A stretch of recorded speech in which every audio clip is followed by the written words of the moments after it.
My 11-year-old son, Fabian, he was walking the half-mile home from school like he'd done a bunch of times over the past 2 years. He had to cross a busy 4-lane street in front of our house in order to get home, and there's no intersection there. And the speed limit's 45 miles an hour. Fabian tried to run quickly, but when he darted out before he got past the first lane of traffic, he was hit by a car. The driver didn't have any time to react, and I thank God every day that my son wasn't killed. But he's horribly injured. Can you help my son? Can you help us? I've talked to a bunch of lawyers looking for help, and I went to other well-known lawyers in LA, and everyone has told me the same thing. They can't help us. What do? You're the attorney. You look into the case and you immediately find out why this poor woman has struggled to find someone to represent her. The liability against the driver is tough, and at that he only has a $15K policy. Turns out he was a real estate agent, and there's a threadbare chance that you might be able to get course and scope, but that still leaves you with the liability problem. You hope that maybe there's a roadway design issue, but when you go to the most liberal plaintiff's roadway design expert in the country, even he tells you it's a dead end. Mom tells you that Fabian was on an IEP, an individualized education program, because he has deficits in executive planning. Fabian used to get bus service when they lived further away from the school, but when they moved closer, they were told that they don't provide bus service within a 2-mile radius of the school. It seems like it might be an angle, but the fact that he's been walking home for the past 2 years with mom's consent made it seem like it was probably a dead end as well. This story starts with intrepid lawyers, Jonathan Teller and Bobby Saadian. Bobby and Jonathan believed there had to be some way to help Fabian and his mom.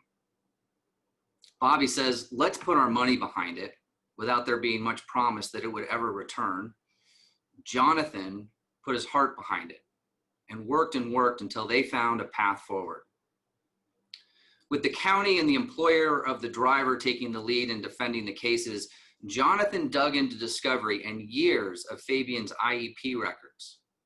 Because of Fabian's deficits in executive planning, the IEPs that Fabian had every year for the past 3 years had offered bus service to Fabian, curb to curb, from home to school and back. But there was still the pesky issue of mom signing off on Fabian walking home.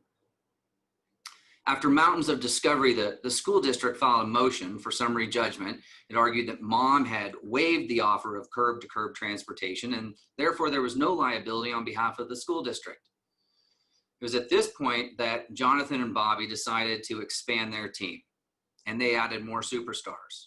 Rahul, Ravipudi, Samson, and Traina. With their collective experience dealing with the law around IEPs, the team had to figure out a way around this thorny issue of mom's waiver. So why was Fabian walking home? And why did his mom agree that he could walk home or be picked up by her instead of taking the bus? Because well-intentioned policy, as so often is the case, ran into a failure to communicate and a failure of implementation. Even though the school's IEP team determined that for Fabian's safety, he needed curb-to-curb transportation to keep him safe, and even though everyone agreed on the elements of the IEP, the school failed to communicate that to the transportation department, who informed mom that the school-wide policy was that kids who live within the 2-mile radius aren't eligible for bus transport. And according to the school district, mom agreed to that.